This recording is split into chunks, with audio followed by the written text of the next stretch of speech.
धरती पर आएगी चांद की मिट्टी।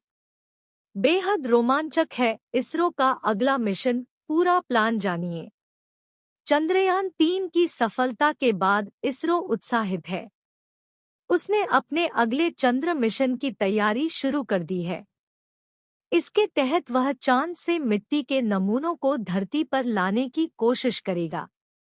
अब तक जितने भी मिशन थे, उनमें चांद की सतह का वहीं पर अध्ययन किया गया। इसके लिए पेलोड के उपकरणों का इस्तेमाल किया गया। चंद्रयान-3 की सफलता के बाद इसरो अपने अगले चंद्र मिशन की तैयारी में जुट गया है। भारतीय अंतरिक्ष एजेंसी का अगला मिशन काफी रोमांचक होगा। इसमें इसरो धरती पर पहली बार चांद की मिट्टी लाने की तैयारी में है। इस साल सितंबर में अमेरिकी अंतरिक्ष एजेंसी नासा ने बड़ा काम किया। उसे धरती के नजदीक एस्टेरॉयड क्षुद्रग्रह बेन्नू से पहली बार नमूने प्राप्त करने में कामयाबी मिली। ओसिरिस-रेक्स अंतरिक्ष यान के बूते उसने यह सफलता हासिल की। 7 साल की लंबी यात्रा पूरी करने के बाद यह पृथ्वी के वायुमंडल में फिर से प्रवेश कर गया।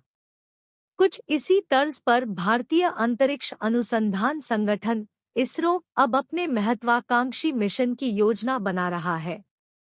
इसमें अंतरिक्ष एजेंसी चंद्रमा से मिट्टी या चट्टान के नमूने इकट्ठा करने और उन्हें पृथ्वी पर लाने का प्रयास करेगी। प्रस्तावित मिशन को lunar sample return mission (LSRM) नाम दिया गया है।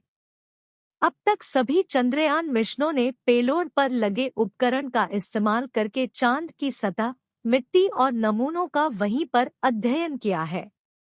23 अगस्त को चंद्रयान-3 चंद्रमा के दक्षिणी ध्रुव पर सफलतापूर्वक उतरा था।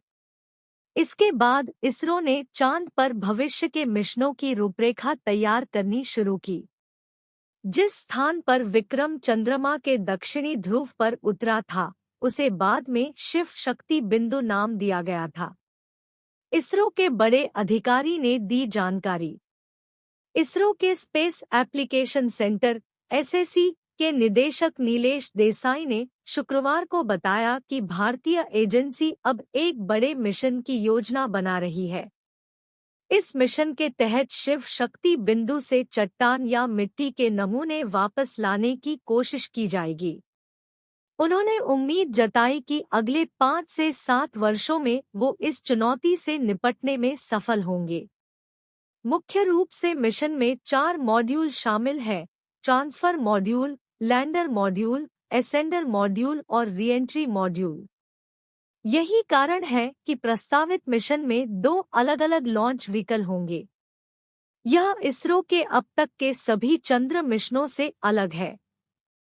देसाई के अनुसार geosynchronous satellite launch vehicle (GSLV) mark का इस्तेमाल ट्रांसफर और रीएंट्री मॉड्यूल के इंजेक्शन के लिए किया जाएगा, जबकि लॉन्च व्हीकल मार्क का उपयोग एसेंडर और लैंडर मॉड्यूल के प्रत्यक्ष इंजेक्शन के लिए होगा। कैसे मिशन को दिया जाएगा अंजाम? मिशन डिजाइन के अनुसार शिव शक्ति पॉइंट पर सैंपल संग्रह के लिए एक रोबोटिक आर्म मैकेनिज्म का उपयोग किया जाएगा।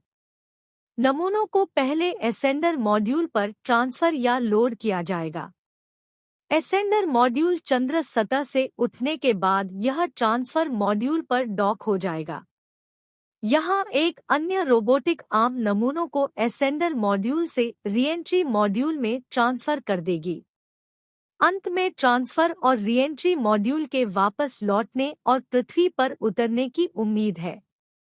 चंद्रयान-3 की तरह LSRM की योजना एक चंद्र दिवस, पृथ्वी के 14 दिन के लिए बनाई गई है। अपेक्षित लॉन्च की तारीख 2028 है। पत्रकारिता और जनसंचार में PhD की।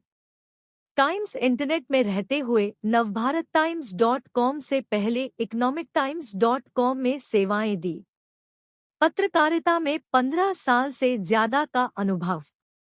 फिलहाल navbharattimes.com में असिस्टेंट न्यूज एडिटर के रूप में कार्यरत। TV today network, Dainik Jagran, DLA जैसे मीडिया संस्थानों के अलावा शैक्षणिक संस्थानों के साथ भी काम किया।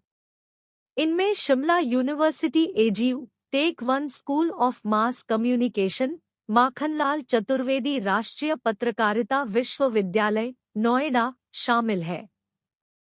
लिंग्विस्ट के तौर पर भी पहचान बनाई।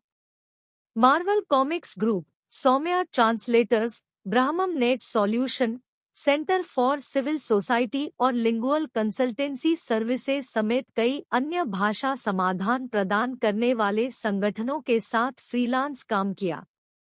प्रिंट और डिजिटल मीडिया प्लेटफॉर्म में समान रूप से पकड़। देश विदेश के साथ बिजनेस खबरों में खास दिलचस्पी।